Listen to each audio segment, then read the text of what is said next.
Pape, pape, pape, papillon. Aucune ville ne saurait voler plus haut que ses vertiges. C'est moi, Bernard, qui te le dis.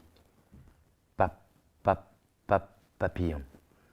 Songe à l'histoire qui t'échappe à tire-d'aile. Je vais tout de même te la raconter, franco et cœur sur table, tout en me disant que c'est l'inverse qui aurait dû se produire.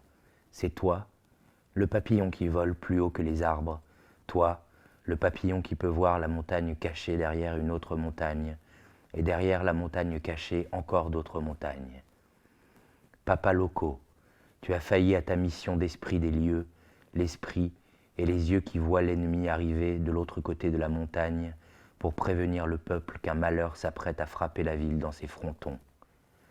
Je sors aujourd'hui de ma coquille, tout doucement, comme la ville, qui essaie de regarder la vie avancer en pointillé. Je ne t'accuse pas, ne t'accule pas, mais nos morts, nos remords restent sans pardon devant tes errements d'insectes trop tête en l'air. James, poète haïtien, qui, comme beaucoup d'écrivains de là-bas, pour moi, redonne ces lettres de dénoblesse à la poésie, à savoir que rien que ce mot-là dans sa bouche sonnait comme une sorte d'appartenance à un groupe hip-hop, et c'était au contraire quelque chose de très contemporain, très jeune, très en action.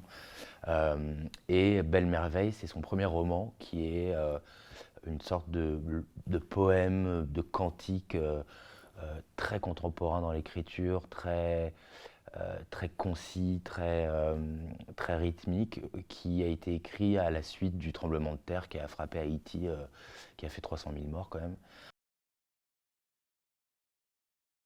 L'impulsion d'écrire, je pense, je vais reprendre une phrase de Breton qui dit c'est comme si tout à coup on était venu me donner de mes nouvelles, et je crois que c'est ça, écrire, c'est essayer de se donner de ses nouvelles en fait, et c'est certainement pareil aux inscriptions dans la grotte de Chauvet où ces mecs-là ont laissé juste une preuve qu'ils étaient en vie dans leur caverne toute sombre. Il fallait qu'ils se montrent qu'ils existaient vraiment, quoi.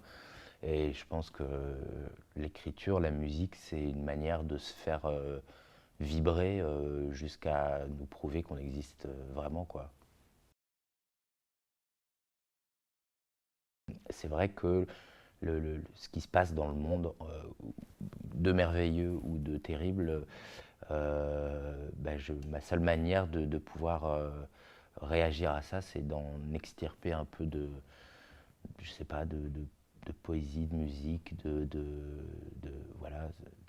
Voilà, essayer de réagir et essayer d'ajuster ma place dans le monde avec de la musique, qui est la seule chose que je puisse faire, quoi.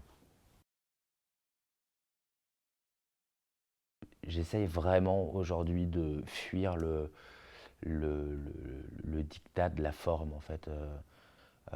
Essayer de trop sophistiquer le texte dans une chanson laisse quand même,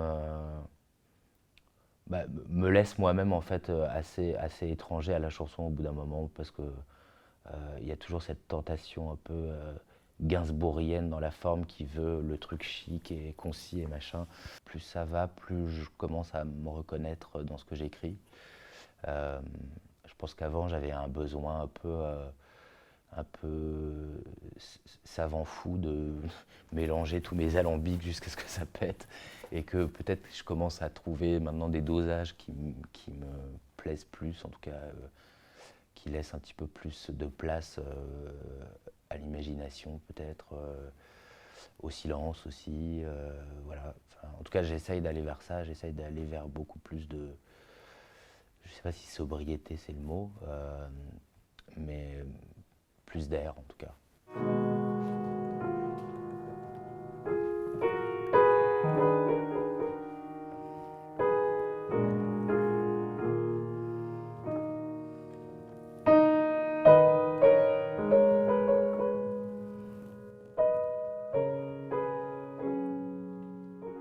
Que dis-je?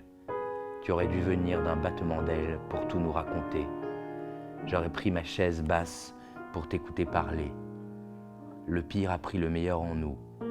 Notre poésie est plombée dans la peur avec des ailes de coriolan qui l'empêchent de voler.